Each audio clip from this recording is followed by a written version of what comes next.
Welcome to Lesson 11, Part 2 on car payments. We will discuss in this video two critical areas. Number one, if you do not have the cash for a car, how can you get the best price and the best financing? And two, what can you do if you have negative equity in your car? You owe more than it is worth, and the high payment is killing you. Proverbs 13:11 says, "He who gathers money little by little makes it grow." Rick Warren says, "Money is a tool to be used. Use money and love people." If you love money, you will use people. Here are some tips to get the best price and the best financing so you will not be upside down. Tip number one, shop for your car using Kelley Blue Book or Edmunds and know the invoice price. My daughter Corey and her husband Ben purchased their 2011 Outback loaded for $900 under invoice and paid cash. Tip 2, look into your bank or your credit union and get pre-approved for a car within your budget. Interest rates in 2011 with a good credit rating are around 4% on a new purchase. Remember, the average family does not want to spend more than 15% on all transportation costs, to include payments, insurance, repairs, and gas. $4,000 net income, $600 for transportation. Good rule of thumb. Tip number 3, if you put 20% down, your chances of being upside down are slim, providing you did not pay much over invoice or throw negative equity from your previous car into it. Tip number 4, if you have another vehicle, do your best to sell it yourself. Salesmen love to give you the moon on your beater, but then roll that price into the next purchase. Tip number 5, keep the loan to 3 years maximum and plan to keep it well past the loan so you can build an emergency or replacement fund. 3 years of putting away $450 a month is approximately $17,000. Now you can pay cash for your next car. Tip number 6, make sure they are not rolling negative equity into the price of the new purchase. You must know what amount you are paying for the vehicle and the interest rate. Do your homework.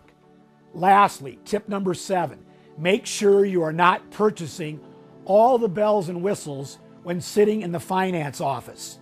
If purchasing new, you might think about getting gap insurance, but talk to your insurance agent. Our son Chris totaled a new Ford Focus less than a year after driving it off the lot. And because of gap insurance, he received a brand new vehicle. What can you do if you have negative equity in your car? You owe more than it's worth, and the high payment is stressing you out. 100% of individuals or families with 100% financed new vehicles, that means no down payment, are upside down when they drive off the lot. This is not really a bad thing if you can easily make the payment, and your plan is to drive the new car for 10 years plus. The key is to keep the vehicle for at least 60% of the loan. Example, 3 of 5 years, and you should be okay. Here is a true story and solution for a young couple we recently spent some time with. They wanted a safe vehicle for their new child, so purchased a brand new Land Rover with a $700 monthly payment and over 72 months. This young couple took home just a little bit over $2,000 a month. Now, what salesman would do that? Many.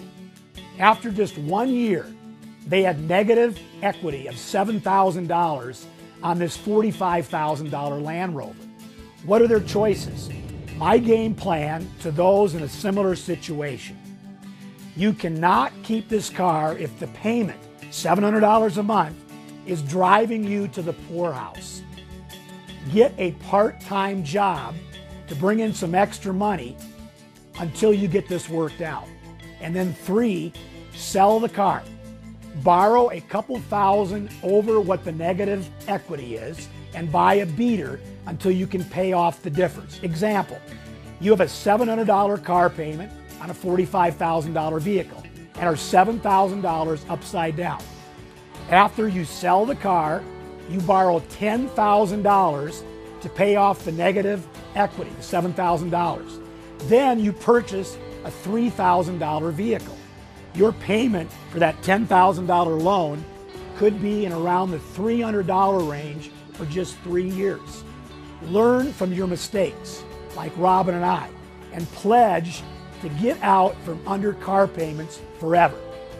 Connor, can you shoot and destroy this $450 car payment? Whoa, whoa, Tex. That was pretty cool, actually. Can you do that again in slow motion? I hear all the time, why should I pay off my car when I have 0% financing? Good question. Reason, risk. Our good neighbor in 1999 had $25,000 to purchase a new car, but because the dealer would not give him a better price, he took their 1% financing. He thought, I'll show them, and invested his $25,000 in a sure thing, a company called Exodus Communications. I Googled this company. Wow. Over the next couple of years, he saw his stock more than quadruple, and his car investment was now over $100,000. This company was based in Santa Clara, California, and grew revenues from $2 million to $5 billion in 5 years. At their height, they had over 4,500 employees and 46 data centers. He got a little greedy and hung on a little too long. In 2001, this company went broke with many of its customers during the bursting of the dot-com bubble and declared Chapter 11 bankruptcy. He did get some of his $25,000 investment back and finally paid off his car early. That was the last car he ever financed. Recently, he reduced his work schedule by 50%, but because he paid off his home last December, he is just fine. Best Christmas gift ever. Next week, you will not want to miss our game plan for dinks. Double income, no kids. Even though you may not be in that position yourself, we are sure you know of a couple that could use this advice. Here is the Debt-Free Squad Challenge of the Week.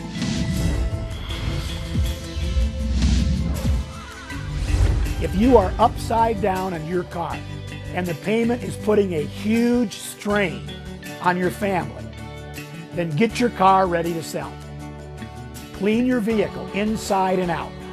Gather all maintenance records, especially oil changes.